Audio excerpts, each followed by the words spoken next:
I'd like to introduce our first presenter. So Jon McCormack is a professor in Monash University's Information Technology faculty, where he explores, researches, teaches the intersections of art and tech. As part of this work, he founded the SensiLab, a research collective that pushes the boundaries of creative technology. He is a quintessential tinkerer and polymath, creating across generative art, music and sonic art, physical computing, and artificial intelligence. His work has been exhibited at MoMA in New York, the Tate Gallery in Liverpool in the UK, Moscow Museum of Art, and at the pinnacle of art, the Australian Centre for the Moving Image. This is to say nothing of his immense contributions to the academic fields of art practice and computational creativity. Please join me in welcoming Jon McCormack. Thank you so much, Daniel, for that very flattering introduction, and also for just organising this event, which I think is really timely and important. So congratulations. Yeah, I'm going to talk a little bit about our lab and what we do, and also a little bit of background about my impressions about the current time that we're in, the time of AI, I guess. I've just come back from several weeks in the Northern Hemisphere, attending conferences and workshops and things. And I have to say, I'm oversaturated with everyone talking about AI, large language models, generative AI and everything. In all of my academic career, I've never seen so much interest in a single topic across a really wide range of disciplines, from the humanities to computer science, law, ethics, everything. Everyone is really focused on this. So I think we are at a very pivotal and defining moment in human history. How significant it is yet to be determined, of course. And I'm not going to speculate on that at the risk of being wrong, as so many people who speculate on the future are wrong. But I'll try and ground it in some practice that we do and some thoughts I have about where things are heading. So just to tell you quickly about our lab, it's a creative technologies lab. It was set up in 2015 and we moved to our luxurious palatial facilities that were custom built in 2018. Our role is to explore the creative possibilities of technology, but not necessarily from a purely technocentric perspective. And I like to use this quote from Daniel Brooks that he wrote in the New York Times, that technologies are extremely useful for the tasks and pleasures that require shallower forms of consciousness, but they often crowd out and destroy the deeper forms of consciousness people need to thrive. And that concept, or that mantra, if you like, is something that we try and really think about in the work that we do. We're trying to work with technology in a way that deepens human thought and deepens human consciousness, not belittles it or tries to replace it. So Daniel did a great job of sort of introducing the history of AI. I'm going to give you a more concise history in terms of AI and art and creativity, because that's the area that I feel like I'm most interested and knowledgeable about. And of course, there's many places to start. I could have started before this, but there was a general consensus in the early days of computing that machines couldn't originate anything. They couldn't be creative. They'd only do what you told them to do. And I think with the rise of machine learning and AI, that concept has been shown to be false, that machines can do things that you didn't program them to do, and that they can learn and change and adapt. And one of the earliest pioneers to explore the concept of artificial intelligence was Harold Cohen, who died about 4 or 5 years ago, I think. And Harold Cohen was a painter. He represented the UK in the Venice Biennale. And in a sabbatical that he got in the United States, he happened to work at a lab with Ed Feinbaum, who was at the time was a leading artificial intelligence researcher. And he collaborated and started thinking about how AI and machines could become artists. And in the 1980s, he published this book called The First Artificial Intelligence Colouring Book. It's no longer in print. You can sometimes find copies online to buy. It's a fantastic book because it gives you an artist's perspective about how to work with computers, not a technologist's perspective. And his idea was to approach teaching a machine how to be an artist in the same way that humans learnt, not just adult humans, but children as well. So a lot of his early work was just simple line drawings, like teaching the machine how to close a line in order to make a shape, figure ground relationships, those kinds of things. So many of the early drawings that you can see there look like drawings that children would make. He worked on this program in various incarnations for most of his life, in fact, the rest of his life from when he started. And although it never really achieved the kind of levels of AI that we're seeing at the moment, it was probably the longest and most sustained investigation about the AI's potential and the computer's potential to be an independent artist that's been carried out so far. A humble brag about my own work. I've been working in artificial intelligence for more than 2.5 decades, 3 decades. This work is called Eden. It was developed in the early 2000s. It's basically a population of simple organisms, if you like, virtual organisms that learn about their environment. And basically they learn how to make interesting sound based on people's interest in listening to them. So the behaviors that emerged from the simulation that I wrote include things that we associate with the animal kingdom, such as learning to hibernate in the winter, learning to use sounds to attract mates, to warn when people are approaching, to keep people in the space by making interesting sounds, because that increased their production of food. Another researcher who's had a long-term interest in the area of AI and creativity is Simon Colton, a colleague who worked in SensiLab for a few years before the pandemic. He's based in Europe.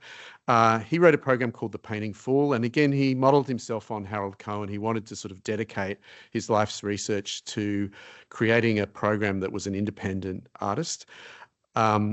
I haven't spoken to Simon recently, but as I understand, I don't think he's actively developing this software anymore. It turned out not to be his life's work after all, but he made some significant advances and explored a lot of really interesting concepts about what a machine artist would be.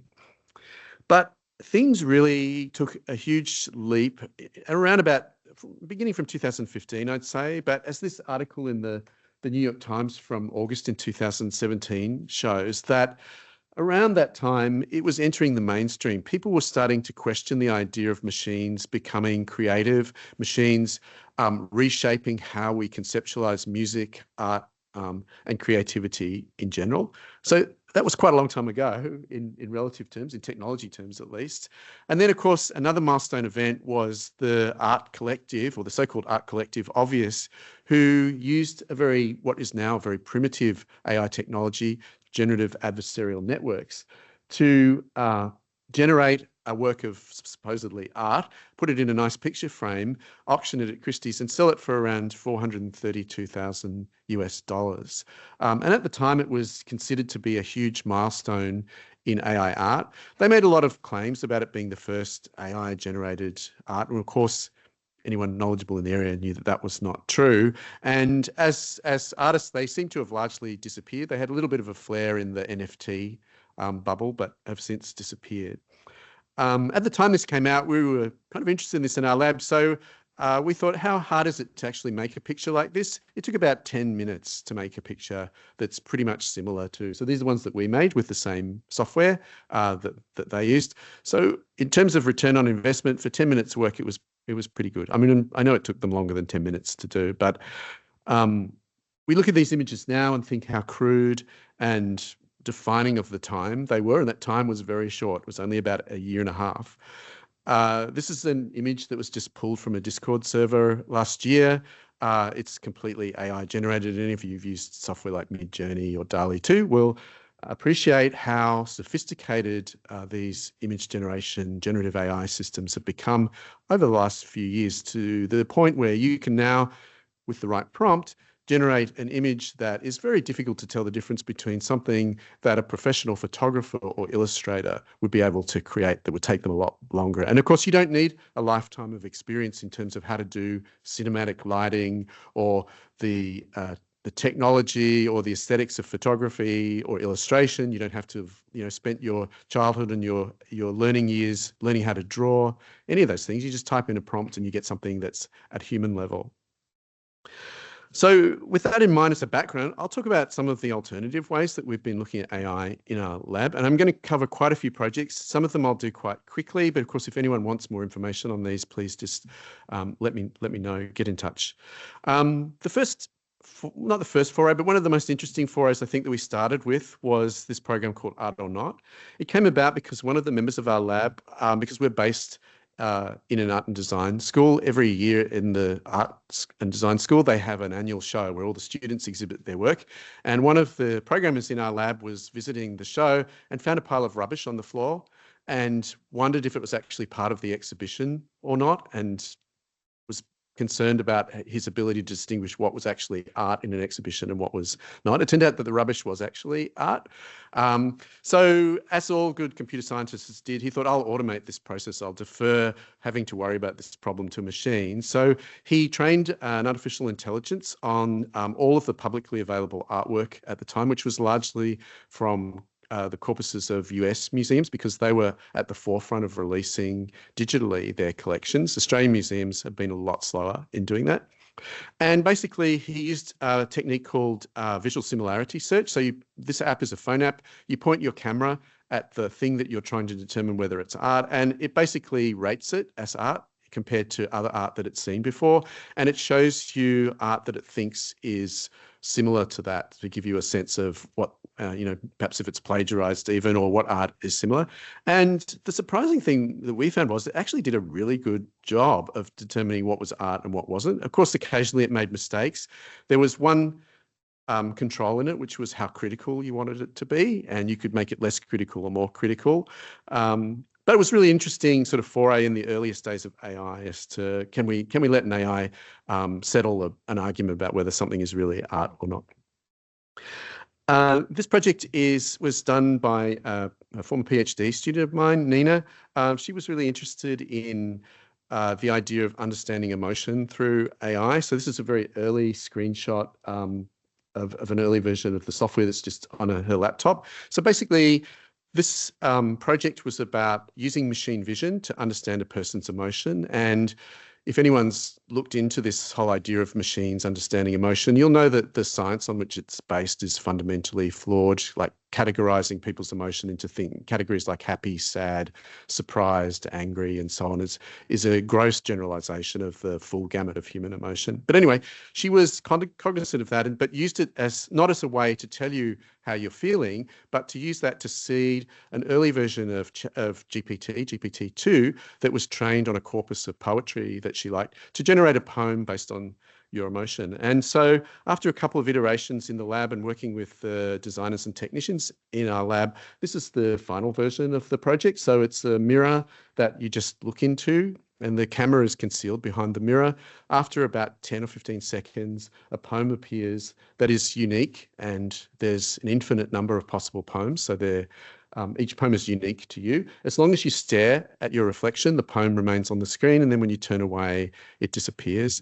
Here's just a short video that we made, just sort of illustrates the process. So I guess the idea is to sort of critique the whole idea of machines understanding your emotion in a direct way, and to try and understand how you're feeling through the medium of poetry, but machine-generated poetry. And the ephemeral nature of the poem is really interesting too, because as soon as you look away, the poem disappears and it's lost forever. So a lot of people, of course, get their phones out and take a picture of it to try and I'll move on to a more recent way we've been working with this technology to try and encourage creative ideation. This is a project called Mimetic Poet that we're still working on. It was basically a response to the whole interaction design of ChatGPT as a kind of chatbot or a subservient assistant that's always friendly and helpful and answers questions to you. And having used the technology, or tried to use the technology as a source of creative ideation, I'm sure many of you have tried to do this and found it to be incredibly lackluster in terms of its ability to be creative. We thought maybe there's another way to use it to support creativity, particularly for people who aren't necessarily working in language, but want to use language as a way or as a vehicle or mechanism to support their creativity. So we designed and built this device, which is a self-contained unit. It has a a slate in which you put magnetic poetry on, and the machine reads the magnetic poetry and it does a whole lot of manipulation with that, sends it to a language model, and then returns a response to that that's supposed to support your creativity. This is just a quick video that shows the device itself. It has a Raspberry Pi, which is a small single board computer inside, and it basically has a machine vision system that reads the words that you put on the slate and responds to them in about 5 to 10 seconds. So part of it is to encourage the use of slow technology, because a chat system is very much immediate and call and response kind of thing. You type in a message, you get a response. You type in a message, you get a response.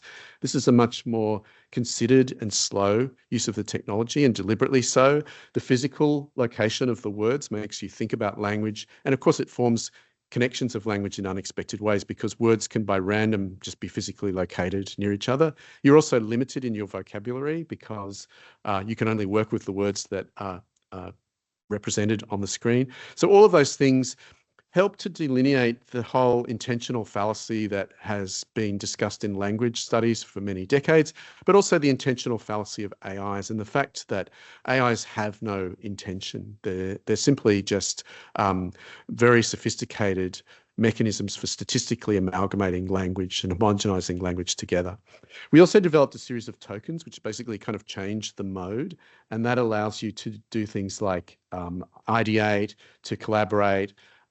We did a bit of a user study just to try and see what people thought of this. Oh, sorry, this is just how it works. There's just like a little kind of QR code on the back, and that's read by a camera. We had an initial vocabulary of about 175 words from a standard magnetic poetry kit. And then after a bit of playing, we discovered that there were a lot of words that people really wanted that weren't in the vocabulary, so we added them. And now we have the ability to basically generate magnetic poetry in software and physically create that magnetic poetry. So we can customize it to particular disciplines or vocabulary, so non-English languages, for example. Yeah, just to go over the mode markers, analogy, collaborate, ideate, and interpret. Different modes of creative thought, or to encourage different modes of creative thought. And these control the way that the prompt chaining works internally in the machine. We ran a study and to see what people thought of it. We had about 14 people. They generated 413 poems. So an average over 2 weeks of 29 poems per participant, which is pretty good. So it's more than 1 poem a day on average. It was just sitting in our lab space, a communal area. People could use it whenever they wanted. I'm not going to dwell on the results too much, but some modes were more popular than others. What was interesting, though, is the mimicry of the AI in terms of the human language. So these are just 2 word clouds that show the most popular words used by the participants in the study and the most popular responses by the AI. And the only thing I think that's important to really draw from this is particularly ChatGPT's propensity to avoid anything that might be considered negative, ethically questionable,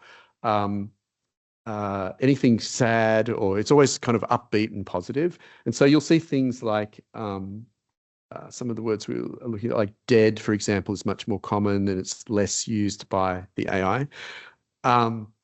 Just as a way of analyzing this, we took the words and basically, without getting too technical, we projected them into a high-dimensional space where proximity in the space means close semantic relation between 2 words. So like, for example, dog and kelpie are quite closely semantically related.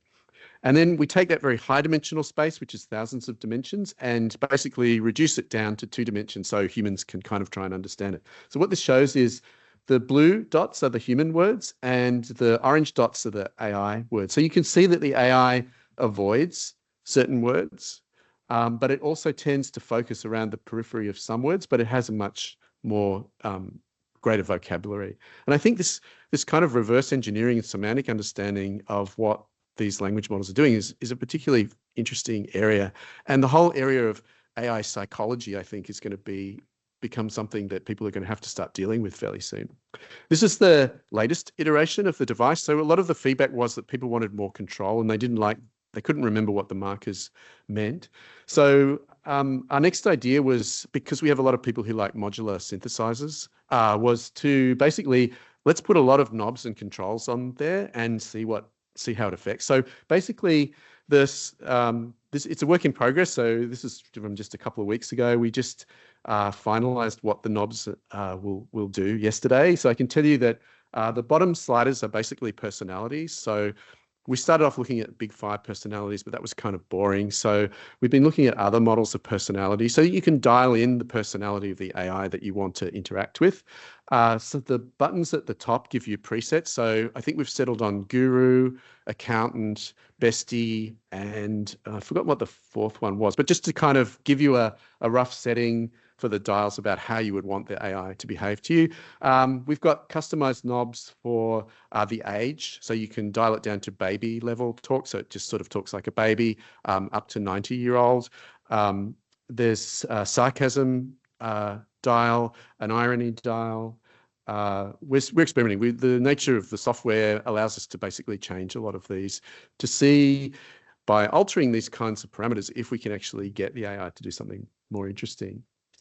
I want to go take a little step back from the current wave and talk about another kind of intelligence that I think is still very interesting and really important, and that's non-anthropocentric intelligence. So the intelligence that is in animals, plants, in the environment, which is very much neglected these days in the anthropomorphization of intelligence, but that's particularly common in generative AI.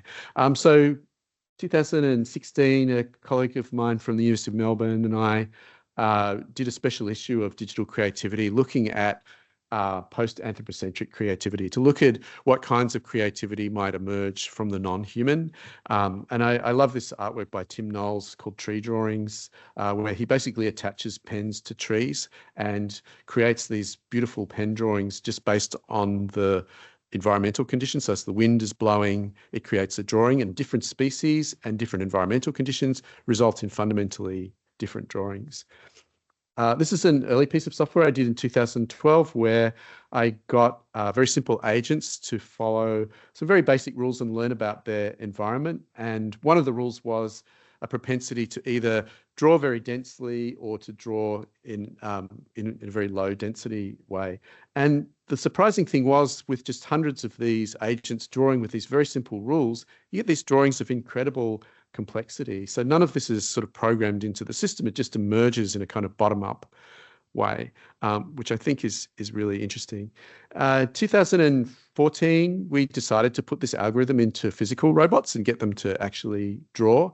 So they're kind of constructing an environmental niche, but their niche is not a biological one, it's a creative one. And that creative niche is the concentration and complexity of the patterns that they draw. So I guess this is an attempt to try and understand, well, what is creativity from a non-anthropocentric perspective? What is creativity to a machine that's not based on human ideas of aesthetics or art or any of those, or any of the cultural baggage that comes with it?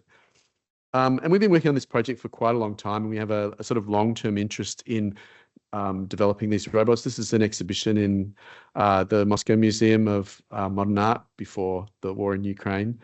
And for 12 days, we had 8 robots that were continuously drawing in like a drawing marathon. And each day, the drawings would be pinned up in the gallery. And people were really sort of fascinated by the animistic nature of them, I guess, that they have senses, they can detect the presence of obstacles, they can detect the presence of each other, but they're clearly non-human, they're robotic.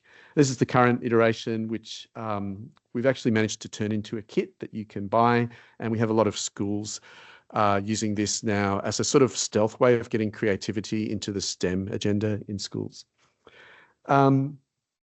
Last week I'll talk about is called Holon, which is, again, based on the book by Arthur Koestler, if anyone's read that, Ghost in the Machine from the 1960s, something that's simultaneously whole in and of itself as well as part of a larger whole.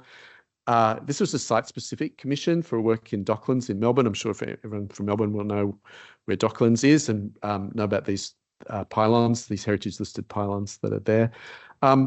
I'm really inspired by the idea of emergence, which is that low-level collective behaviors give rise to high-level features and properties. So this is a classic example is the flock of starlings in the Northern Hemisphere.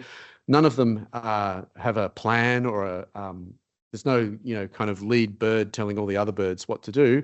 They simply just look at the behavior of their immediate neighbors. But you get this collective behavior that's reminiscent of what's known in biology as the superorganism. And I think an interesting parallel when we're talking about superintelligence, which is a word that's often used these days, is the superintelligence of corporations. So we already have beyond human level AI or beyond human level intelligence, and that's the intelligence of big companies like Google and Apple and Meta and so on. Because similar to the way that these birds have this emergent behavior, individuals in the company aren't super intelligent. They're just following the local rules, the rules about making a profit for the company, or following the directions or the directive of the company's ethos. But collectively, something greater emerges from that. I'm not going to dwell on this too much, but another area that's always fascinated me is the concept of sexual selection that goes back to Darwin.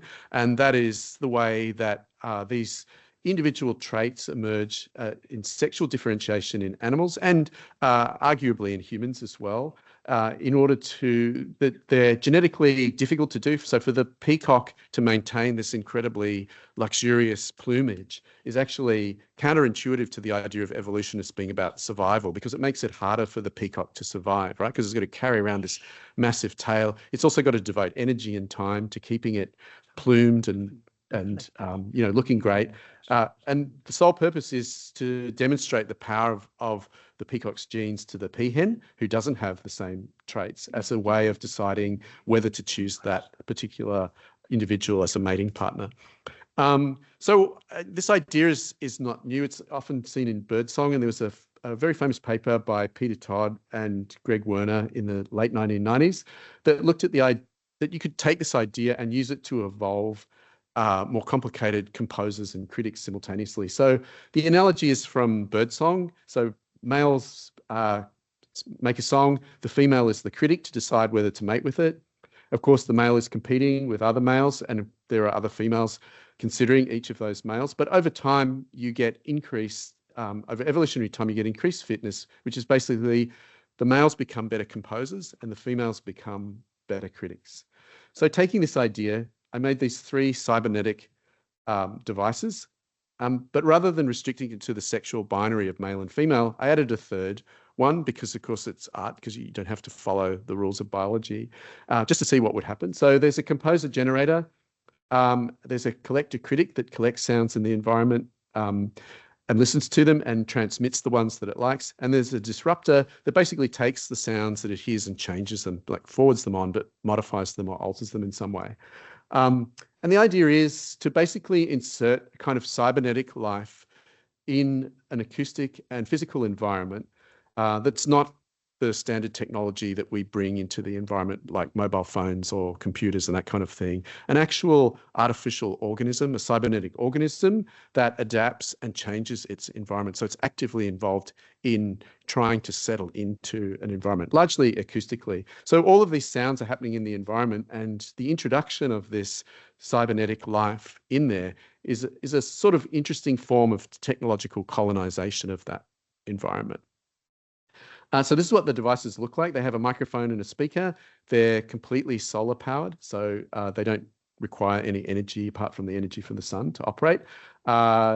Just again, technical stuff is they're all custom electronics that we designed in the lab. We built 130 of them. It was quite an intense and time-consuming process over a period of 3 months, and wrote the software, programmed them, put them out on a boat.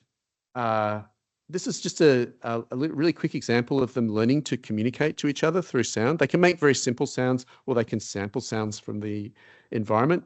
This was really surprising to me because I just happened to have a composer on the left, I think, and a critic on the right, and they start communicating with each other.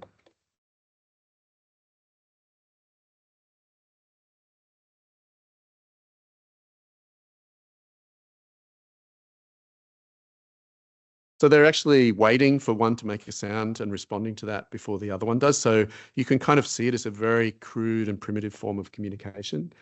This is the final artwork. It was part of the Now or Never Festival in Melbourne last year. I've got a short video I can show you that kind of gives you a sense. The sounds are all the sounds that were recorded directly from the installation. They listen to sounds during the day, and at night they kind of come alive, light up, and start playing back sounds that they've heard, and also generating sounds like the ones that you heard previously.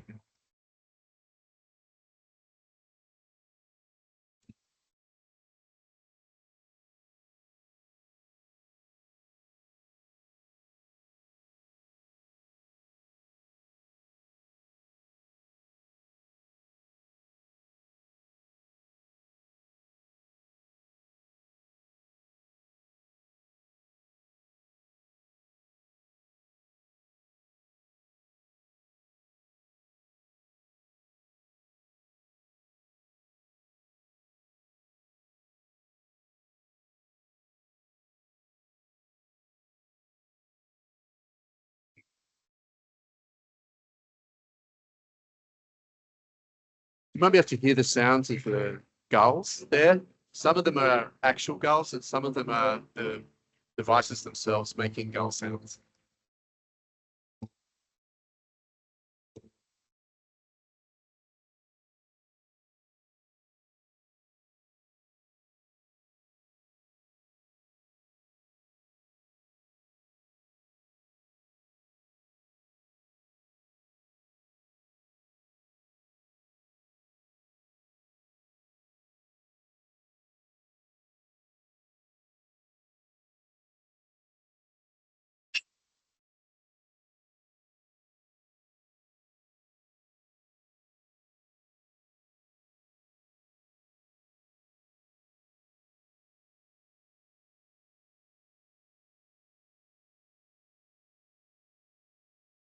So you can kind of see that they became quite musical, and I guess part of the idea behind the work was to question the idea of technological colonization of the environment from a non-human perspective. And the installation itself ran for 2 weeks. It used no energy apart from the energy from the sun, which I'm really proud about. Of course, we could always do better because there was energy involved in creating it. But to think about how we can sustainably make artificial life that will have to replace the nature that we're currently destroying at an unprecedented rate, and to think about what kinds of relationship we want with our technology beyond just the purely social or functional or cultural that seems to be really being pressed upon us at the moment. So the last part of my talk, I wanted to talk more generally about AI and human creativity, because that is the topic of the event today and tomorrow, and to show you some work that we've done that's more analytical and I think more politicized too, and to ask some really interesting questions about where this is heading. So this is a serious academic paper. By the way, it's not a joke. It's two very well-known researchers, I think from the University of Edinburgh, just published this a couple of weeks ago, and their argument is basically that ChatGPT is bullshit in the formal academic sense of what bullshit is as defined by Frankfurt. If you've read the Frankfurt paper on bullshit, it's a really interesting paper to read if you haven't read it. And of course, with a great title like this, of course, everyone's going to read a paper. So if you're an academic, choosing the right title is key to getting people reading your papers. But they make a serious claim, which I think is quite valid, in that the Silicon Valley terminology about language models being factually incorrect or being wrong is hallucination. Like, oh, they're just dreaming, they're imagining, they're hallucinating. But what they are is actually bullshitters. They have no concept of what is factually correct or factually incorrect, because there's no ground truth for them to draw upon except the language that they've been trained on. And they have no innate understanding of the validity or invalidity of that. So they're not hallucinators, they're bullshitters. And I think if we're basing the future of business and society and creativity on bullshit, we're in for a rough ride. So food for thought. But we're adopting this technology, as I'm sure I'm not the first person to tell you this, at an unprecedented rate. How many times have you heard that before? But if we just take the number of AI-generated images, by one estimate last year, it was 15.4 billion images, which is more than the total number of images generated in the first 150 years of photography. So it's an alarming rate, and it's impossible to kind of backpedal from this. And you know, there's a little bit of Band-Aid solutions that have been applied now. You may have noticed on the Meta apps that you can tag something as being AI generated, but you don't have to. And who knows if you're telling the truth or not. But this is really, it is unprecedented. We've never seen this many synthetically generated images permeate culture at such an incredibly fast rate. And of course, everyone's probably familiar with the common memes. So the Pope in the Balenciaga jacket that people thought was actually real for a short time. And just recently, because of the advances in continued advances in AI, someone said, oh, well, you don't have to use the AI to make a still image. You can make a video of it now. You can take the Pope in the jacket and turn it into a video. And I just like someone posted on, well, I can still call it Twitter, but X, recently, about just how easy it is to do this kind of thing. Like it's only 10 minutes on a computer now that you can take what used to be considered, you know, profound works of art, the pinnacle of human creativity for centuries, and basically just turn them into a kind of meme, an animated meme. So I think we are at a we're at a really interesting juncture. There's a huge amount of discussion about bias and ethics, and I'm not going to spend a long time because many people have talked about this, and I'm sure probably most people here are quite aware of biases. But this is a great website to check out. It's called restofworld.org. They did a study on Midjourney, which is one of the popular text-to-image generators, to look at over a long period of long iteration using the same prompt, like an Indian person, what kind of images do you get if you just put that prompt in? And of course, you get stereotypical images. And this bias extends not only to racial stereotypes or to human stereotypes, but also to things like landscape and environment. So if you type in a street in New Delhi, this is typical of the image that you get. You get this, you know, you see like heavy pollution, there's a bonfire in the street, it's really crowded, all the buildings are dilapidated and falling apart. If you do the same thing, type of street in the United States, you get these beautiful turn of the century houses with lovely illumination at dusk, and they're beautifully built, and they've got like 2 or 3 stories and everything.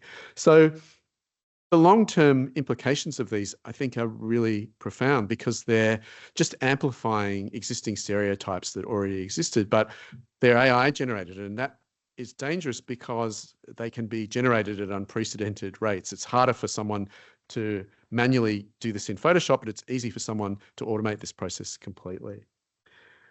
The other thing that I think is really interesting is the way that these systems force the use of language as the mechanism for your creative expression. And it's not a news to anyone, I think, to understand that art and creativity is not solely founded in language. So there's the phenomenological experience of art, and a lot of ideas in art can't be articulated in language. There's a famous quote, I think it's attributed to Francis Bacon, said that if I could say it in words, I wouldn't need to paint.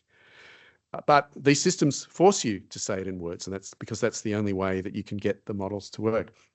So late last year, we did a study with all of the data that we could gather on generative text-to-image systems, and this was largely from Stable Diffusion and Midjourney, because as many of you probably know, Midjourney is on a Discord server that's publicly accessible. So we wrote a scraping algorithm that scraped about 1 month's use of Midjourney, which is the prompts that people write and the images that get generated.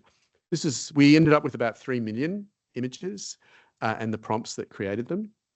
This is just one that I chose at random. But the interesting thing is you can see on the left is the prompts that the person used to create this image.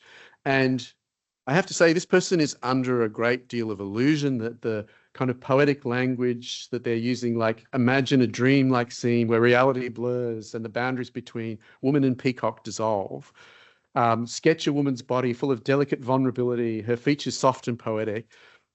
The model is actually ignoring 98% of all this. But I think it sort of shows how human creativity tries to come into play, even if a barrier is put up against it. If you actually send this image to a state-of-the-art captioning AI, so these are AIs that are trained to caption an image in the way that a human would basically describe them. And if I was to just show you this image without the context of the text, you would say, well, it's an illustration of a woman with peacock feathers in her hair, right? And that's pretty much what the AI says. It's a painting of a woman with peacock feathers on her head. And if you put that into Midjourney, you'll effectively get pretty much the same thing. So the gap between people's comprehension about how prompting works in terms of image generation is very distant from how it's actually working. So what we did was we took these 3 million images that people have been generating to try and look collectively in terms of the current zeitgeist as to what are the images that people are creating with these systems overall. What are the most popular topics that people are using? We did it first by looking at the prompts, but that was quite ambiguous because you have all this kind of language that you're not sure is actually being used in the generation of the image. But if you've used Midjourney, you'll know that it has kind of it has more than 2 modes now, but it has 2 main modes where you type in a prompt and you get 4 variations of that same text prompt. And then there's a command which is called upscale, which basically says, if you liked one of these 4 images, you can choose to make it bigger and more detailed. So we took that as an indication of people thinking that, yeah, I've kind of got the prompt right. I like that image. I want to make it bigger. That one's interesting to me. So we took only the images that people upscaled as a kind of way of saying, well, this image is of interest to me because I've gone to the trouble of actually upscaling it. It did kind of what I wanted it to do. And we of course used AI to do this. We ran it through what's called topic analysis, which is basically just an AI system that looks at the topics that are being described by the other AI that's looking at the images. So if you want the human equivalent of this, it's like getting a whole lot of people to look at all the images, write down what they thought they were of, like a woman with peacock feathers in her hair, and then looking at the key topics that emerge from those 3 million data points. And these are the results that we got. So the top topic is that most people are creating pictures of women, and the topics are their hair, the dress. They're referring to women in the first person. The second most popular topic is anime girls, and again referring to hair and eyes. The third most popular topic is women's appearance, whether they're wearing things like a necklace, what sort of dress they're wearing, facial features, and so on. Interestingly, the fourth most popular topic is interiors. So people looking at trying to generate rooms or houses or that kind of thing. Because we did it around the end of the year, Christmas was a really popular topic as well. And one thing that we did find that was interesting was that people were doing a lot of color art. So like, where you just get a black and white line drawing and you've got to color it in. So a lot of the uses was for that. When we finally get to men are depicted with swords, fighting, with robes, sort of fantasy characters. And then finally after that, we get flora and nature. So pictures of natural things, and particularly birds were popular. So at this snapshot, as best we could gather, these are the top topics globally that people are kind of typing into their text-to-image systems and what's been used, to the best of our ability to know that. Of course, it's not definitive. We're only using 3 million is a tiny percentage of 15 billion. So I'm not sure exactly what conclusions you can draw, but just on the topic of the way that people use these systems, one of the things that we were able to do, because we'd logged all this data, was to look at individual users' use of the system. So this is an individual user. We don't know who they are, but we do know the images on the left of the, I'm unfortunately sorry, it's a bit small. You can't see the prompt that they're typing, but these are the 4 images that Midjourney are creating. And every now and then the user decides to upscale, and these are the images on the right are the ones that the person is upscaling. And basically he's trying to undress this woman by saying, oh, it's getting really hot and your clothes are getting too hot and you need to have less clothes on and everything. So we don't know who this person is or what they were really trying to do, but just based on the prompts and the images that are generated, it seems like they were basically trying to undress a woman through language. And this is just one of, there's thousands of these kind of vectors that we're able to do just by pulling this data off the Discord service. And I think it's really interesting to see, not in addition to the global level that we were looking at in terms of topics, to see how individual people use these systems. There's lots of other ones which aren't so obviously, you know, sexually oriented. There's some really great ones. If there's time later, I can show you. But it's an interesting way of understanding. It's like a time lapse of how someone's using the system, I think. As an alternative, just to not end on a downer, I think there are really interesting creative uses of AI, and it does open up really interesting possibilities. And it's down to people to promote and explore those possibilities as an alternative to the mainstream, you know, Silicon Valley narrative. This is a recent exhibition by Pierre Hugues. It's a film. It's a really powerful film that's self-directed by an artificial intelligence using sensors that respond to the environment. It's about human mortality, machine longevity. I think it's a really example of how AI can actually develop, can be used to help develop profound artworks that are meaningful to us as people. And of course, there are many other examples. I just use this as one. Just a plug. It's a bit late, really, to be plugging this, but we are doing a special issue on the impact of generative AI on human creativity in the AI and Society journal. Unfortunately, submissions have closed now, but we're expecting this to be published later in the year. So if you're sort of interested in this space, I just encourage everyone to check out the AI and Society journal. I'll just leave you with a speculation that we've been thinking about. I don't have the answer to this, but there's a narrative of continual improvement. And of course, those narratives are not new. Most of Western society is a narrative of continuous improvement. And of course, if we look factually at that, that continuous improvement is either not borne out or is shown to be selective or flawed. But if we consider the current narrative of human creative practice being more and more subsumed by AI tools. So there is no doubt that the tools will get more sophisticated and they will get, in inverted commas, more intelligent. What does that mean for human creativity? Is there a role for human creativity? Will we get to the point where machines are actually just better at being creative than us? So we basically lose that faculty entirely, just like we've lost a lot of other faculties through technology. A common example is wayfinding. So if you look at human cultures globally, going back thousands of years, humans were actually very good at understanding place and navigating through place, using cues in the environment, landmark cues to navigate through. And those of you who are old enough to remember a time before Google Maps will remember stuff like Melway and, you know, having to have a paper map that you had to refer to, and that, you know, taxi drivers had local knowledge. They would know every street in the city and be able to get you there in the fastest route. They were really good at wayfinding. Of course, now if you get in a taxi or an Uber, they're just staring at a screen and Google is telling them where to go, right? So in that sense, wayfinding as a human skill and a human activity has been pretty much consumed by technology.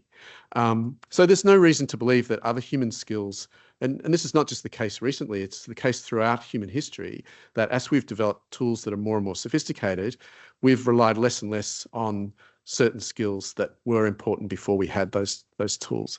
So it's not necessarily a moral or an ethical question. It's just simply a question of, well, how will this change humanity if we no longer feel the need to be creative?